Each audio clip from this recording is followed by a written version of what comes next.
ክቡራንና ክቡራት እኔ የምላችሁ ጆሮዬ ነው አይኔ ነው ወይስ አፍንጫዬ ነው?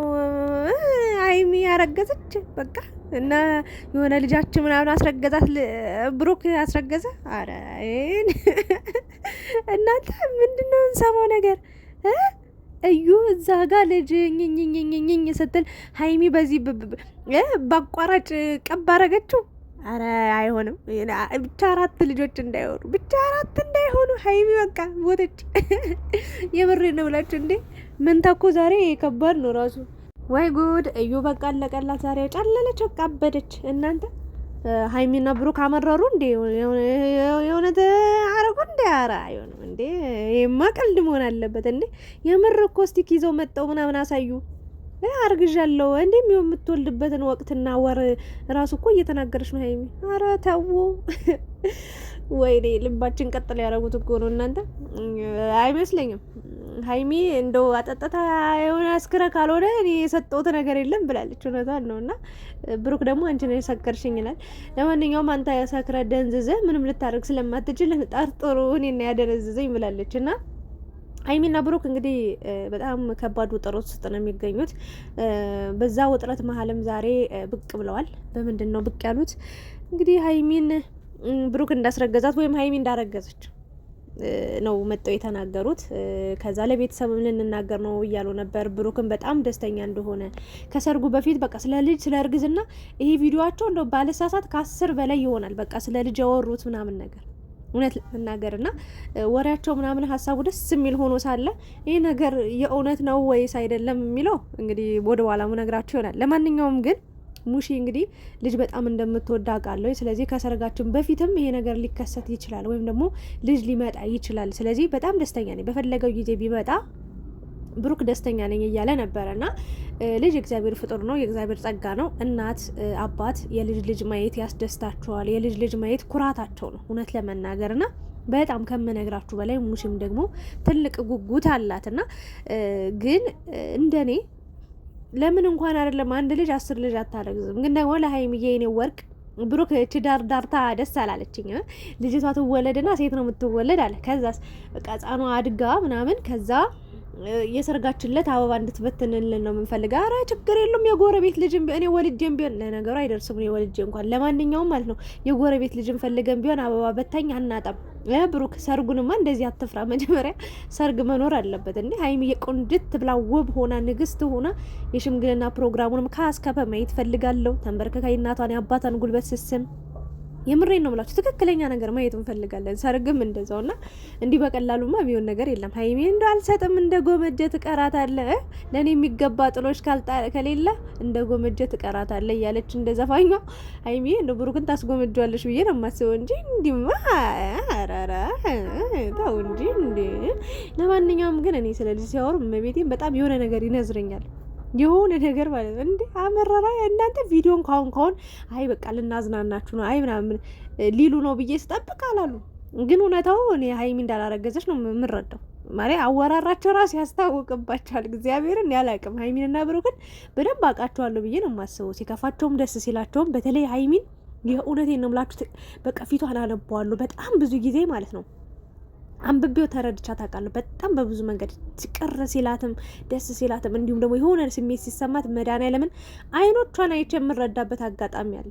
አሁን እንደው በእዩ ልጅ እርግዝና ምክንያት ራሱ ብዙ ነገር ቀድሜ ነግሬያቸዋለሁ። ሀይሚ ኧረ ችግር የለውም እኔ በቃ የፈለገ ነገር ይሁን ብሩኬ ከጎን ነኝ ምናምን አለች። ግን ይሄ ልጅ እርግጠኛው የምነግራቸው ነገር የእዩ ነው የብሩክ ነው ቢባል ትጎዳለች። በቃ ውስጧ አይሆንም የሚለውን ነገር ነው እየተቀበለች ያለችው ብዬ ነግሬያቸው ነበር።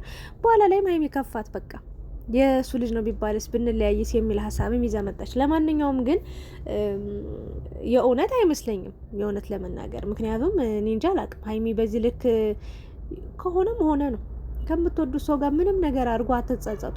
ከምታፈቅሩት ሰው ጋር ምንም ነገር ይፈጠር ምንም የምትጸጸቱት ነገር የለም። በእውነት ነው የምላችሁ። የፈለገ ነገር ይምጣ እንኳን ልጅን ያህል የእግዚአብሔር ፍጡር የእግዚአብሔር ጸጋ ይቅርና ስንት ነገር ሲደረግ ይዋል የለ አይደለ እንዴ? ሶ ይሄንን ነው ልላችሁ የምችለው። ግን ደግሞ እኔ እንጃ አላቅም በዚህ ፍጥነት ሀይሚና ብሩክ አረ እኔ እንጃ አላቅም። እና ምን ተሰማችሁ ግን እናንተ የእርግዝናውን ስትሰሙ? እንደ 4 ልጆች ተወልደው እዩ እንደ ብድ ብላ ጨርቋን ጥላ ብትሄድ ደስ ይለኛል። የእውነቴን ነው። ግን የእውነታቸውን አይመስለኝም። ለሁሉም ሰው እንናገራለን ለሀብም እንናገራለን እያለ ነበረ ብሩክ። ሂደን በቃ ቼክ ስናደርግ እንደሆነ በቃ የሆነ ሲያማት ነበረ ምናምን ጨጓራው ነው ብለን ነበረ፣ ግን እርግዝና ሆኖ ተገኘ ብለዋል። እና ይመስለኛል እንደኔ ሀሳብ ግን ካረገዘችም ይረገዝ ልጅ ነው፣ የእግዚአብሔር ጸጋ ነው ብያቸዋለሁ፣ የእግዚአብሔር ፍጡር ነው ብያቸዋለሁ።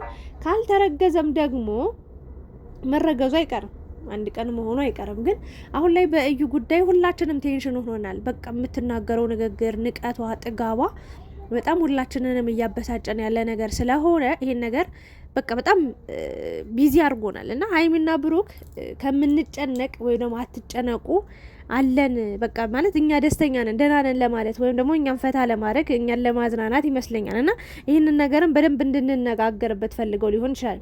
እንግዲህ ይህንን የሰሙ ሰዎች አንዳንዶቹ እንግዲህ ክፉ ቃል መናገራቸውን አይተውም አያቆሙም። እውነት ለመናገር ለምን ልክ ብሩክ የሆነ በረንዳ ላይ እንዳገኛት ልክ በቃ ሀይሚና ብሩክ እንደማይፋቀሩ አድርጋችሁ ለምን ሀይሚ እንዴት አረገች ሽማግሌ ሳይላቅ ቀለበት ሳይደረግ ምናምን የሚል ሀሳብም ሊመጣ ይችላል። መፍቷ ነው፣ ምን አገባት? እግዚአብሔር ምንም ማንም አያገባውም። እሷ ከወደደች ከፈለገች ካፈቀረች፣ በእርግጥ ስርዓቱ ደስ የሚለው መጀመሪያ ፍቅር፣ ከዛ በቃ አለ አይደለ ቀለበት፣ ከዛ የሽምግልና ፕሮግራም፣ ከዛ ሰርግ ምናምን የሚሉት ነገሮች ቢሆኑ የተመረጠ ነው። ለሴት ልጅም ይሄ ክብሯ፣ ወጓ፣ ማዕረጓ ነው። ሀይሚም በዚህ መንገድ ነው የምትፈልግ ብዬ እርግጠኛው ልነግራችሁ እወዳለሁ። በቃ በዚህ መንገድ ነው ሀይሚና ብሩክ ሊሆኑ እንደሚችሉ በቃ ሀይሚ ፍላጎቷ ያ ነው ብዬ አስባለሁ። ግን ደግሞ በመሀል ደግሞ ልጅ መጣ ቢባል እንዴ እነዚህ ልጆች እኮ አብረው እየኖሩ ነው አይደል እንዴ? አንድ ቤት እየኖሩ ነው። በቃ ብዙ ነገሮችን አሳልፈዋል። ፍቅራቸውን ተገላልጸዋል። እሷም ለሱ እሷም ለሱ በቃ አንድ በቃ እጅ ለእጅ ብቻ ሳይሆን ልብ ለልብም ተገናኝተዋል። ስለዚህ እንኳን አይደለም አንድ ልጅ ይቅርና ማለት ነው ለምን 10 ልጅ አይረገዝም? ሀይሚ ፍላጎቷ ከሆነ ሀይሚ ፈቃዷ ከሆነ ብሩክ ከፈለገ የብሩክን ፍላጎት ደግሞ ታያላችሁ። እንደውም የብሩክ ፍላጎት ባይኖረውም ማለት የሙሽን ፍላጎትና ሀሳብ አይታችኋል፣ ሰምታችኋል። ውለዱ ከበዱ ነው ምርቃቷ ራሱና እኔ እንጃ ይሄ ቀን ሆኖ የእውነተኛ ደስታ የምትደሰቱበት በቃ ሀይሚ ብሩክ ሳያቅ በቃ የሆነ 1 ወር 2 ወር ከሆነች በኋላ አሳውቀሽው ከዛ አልትራሳውንድ እየታየ ሆድሽ ልጁ እንዲህ ሲንቀሳቀስ ማለት ነው ለኛም ሰርፕራይዝ ሆነን ለብሩክም ሰርፕራይዝ ሆኖ ያችን ቀን በጉጉት እንጠብቃለን። የዛሬው ግን እኔ እውነት አይመስለኝም። በእርግጥ ሀይሚ ገና አላረጋገጥኩም፣ ግን እቺ የፕሬግናንት ስቲኳ ወይም ደግሞ እንጨቷ የእርግዝና ምርመራ ማድረጊያ ነው። ወይም ደግሞ ሽንታችሁን እዛ ታረጋላችሁ። ከዛ ለሁለት መስመር ከሆነ እርግዝና እንዳለ እንደተፈጠረ ያሳውቃችኋል። አንድ ብቻ ከሆነ ግን እንዳልሆነ ነው የሚያሳየው። ግን ሀይሚ 2 ሆነዋል። ስለዚህ አረጋግጫለሁ እያለች ነው። በትክክል ደግሞ ጤና ጣቢያ ወይም ደግሞ ሆስፒታል ሄዳ እንግዲህ ምርመራ እንደምታደርግና እውነት ይሁን አይሆን የሚታወቅ ነገር ይሆናል ብለው እንግዲህ ነገ ሂደን እናያለን ብለዋል። ግን እኔ አላቅም ብሩክ የእውነት ሀይሚ አርግዛ ቢሆን በዚህ ልክ ነው ብቻ ነው ወይ ደስታው የሚለው አይደለም እንዴ? ከዚህ በላይ ሊሆን ይገባል። ሀይሚም ብትሆን ግን እያፈረች ነበር። በቃ አስረገዝኩ እያለ ነበር ብሩክ። የዛሬ ወሯቸው በጣም እየሳኩኝ ነበረ። ለማንኛውም ግን ልጅ የእግዚአብሔር ጸጋ ነው፣ የእግዚአብሔር ፍጡር ነው። እናንተ በፈለጋችሁት መንገድ ሂዱ። በነገራችን ላይ ህዝብ ያለውን ነገር ህዝብ በሚፈልገው መንገድ እንሂድ ካላችሁ ትጠፋላችሁ። በእውነት ነው የምላችሁ። ለምን ማንም ስሜታችሁን አይረዳም። ምክንያቱም እናንተ ጫማ ላይ ያላችሁት እናንተ ብቻ ናችሁ።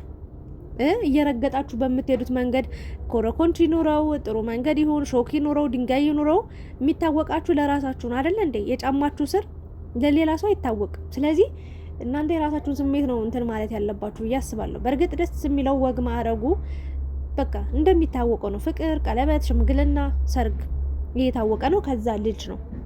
ግን አሁን ላይ በብዛት አንዳንዶቹ ባለማወቅ፣ አንዳንዶቹ ተታለው፣ አንዳንዶቹ ደግሞ በቃ ይሁን በፈለገው ጊዜ ይሁን የእግዚአብሔር ጸጋ ነው ብለው በማሰብ ቀድመው ልጅ ወልዳሉ። ከዛ ወደ ሰርግ አይነት ነገር ይሄዳሉና ብሩክ እንዳለው ብሩክ አሁን ይወለድና ልጅቷ አበባ በተኝ ትሆናለች። ኧረ ተው ብሩክ እንደው አበባ የሚበትን ሰው አይጠፋም። አበባ የሚበትን ሰው አይጠፋም። እና እኔ እንጃ አላውቅም። እኔ ድል ባለ ሰርግ በጣም የተጋነነ ወጪ ወጦ ምናምን ሳይሆን በቃ ከተመልካቾቻችሁ ጋር ራሱ በሚገርም ሰርግ ማሳለፍ ትችላላችሁ ብዬ ነው የማስበው። ሰርግ ሆነም አልሆነም ኖርማል ነው። እግዚአብሔርን ነው የምላችሁ። ዋናው የእናንተ መዋደድ የእናንተ ፍቅር ነው። ግን እኔ እንደ ዛሬ ያሰብኩትኝ አልተናገሩም። ግን ደግሞ በቃ እዩ ጋር ያለውን ጭንቀት በቃ ለመርሳት ብሩክም ተጨናንቋል። ዛሬ አያችሁ፣ ትናንት ከፍቷቸው መንገድ ዳር ቁጭ ብሎ በቃ እንደ የኔ ቢጤ አንገታቸውን ደፍተው ሳይ እናቴን በጣም ነው ያዘንኩት። ለማንም ለማትረባ ሴት እንደዚህ መሆናቸው በጣም አሳዝኖኝ ተናድጄ ነበር። ዛሬ ደግሞ ልክ በደስታ መጣው እኛንም ፈገጋስ ብሎን እነሱም ፈገግ ብሎ ጥሩ ጊዜ አሳልፈው ስለ እርግዝና ወሬውን ጀምረው ስለ እርግዝና ጨርሰው ሄደዋል። ነገ ደግሞ እስኪ የምር ከሆነ አልትራሳውንድ እየተነሳች ሀይሚ ታሳየናለች ብዬ አስባለሁ። እኔ አላቅም፣ ደስታውን አልችልም። ይሄ እውነት ሆኖ ከሆነ እኔ እንጃ አላቅም። ለማንኛውም በነገው ቪዲዮ ተመልሰን ነው የምንገናኘው። አሁን ላይ ከዚህ በላይ ማውራት አልችልም ማለት ነው። ከሆነ ምሰየው ልልል ብለን እንቀበላለን። ካልሆነም ደግሞ ጊዜው በፈቀደ አንድ ቀን እግዚአብሔር ሲፈቅድ እግዚአብሔር ባለው ቀን ይሆናል ብዬ አምናለሁ። ሙሽንም እድሜዋን ያርዝምልን፣ ጤናዋን ይስጣት፣ ያቆይልን፣ የእሷን ደስታ ለማየት ያብቃን። እኛም በእውነት ነው የምላችሁ የልጅ ልጅ ማየት ምን ያህል ክብር መከበር እንደሆነ በእናቶቻችን እናውቃለን። እኛም እንግዲህ ወልደን የልጅ ልጆችን ለማሳየት ያብቃን እላችኋለሁኝ። የሀይሚና የብሩክ በረከት አረ ዛሬ ቪዲዮ ግን እግዚአብሔር አላመንኩም። በቃ እንዴ ፍሬው ያማረ ዘር እንዲበዛለት አባት ደስ ይለዋል ልጅ ሲወለድለት እያሉ ጨርሰውታል። የነገውን ቪዲዮ እንከታተላለን። እዩ እንግዲህ ሮር ቅጥል ድብን በይ አይዞሽ ቻዩ ለማለት ነው። አመሰግናለሁ። ምን ተሰማችሁ ግን? ይሄው ነገር እውነት ነው ወይስ አይ የቀለዱ ነው? ከጭንቀታችን ነጻ ሊያደርጉን ነው? የተጨናነቀ አእምሯችን ፈታ እንድንል ፈልገው ነው? ወይም ደግሞ ሌላ መነጋገሪያ ሀሳብ ሊሰጡን ፈልገው ነው ብላችሁ ታስባላችሁ? እኔ እውነት አይመስለኝም። ለኛ አስበውልን በቃ ዘና ሊያደርጉን ነው ጀስት ብዬ አስባለሁኝ። ለማንኛውም ከሆነም ደስ ብሎን እንቀበላለን። እንዴ አክስት እንሆናለን። ምን አገባን እኛ። ሆ የምታረግዘው ሀይሚ የምትወልደው ሀይሚ ሆ። ለማንኛውም ሀሳብ አስተያየት ኮሜንት ላይ አስቀምጡ። ላይክ፣ ሼር፣ ሰብስክራይብ ማድረጋችሁ እንዳትረሱ የኔ ውዶች። ቴንኪዩ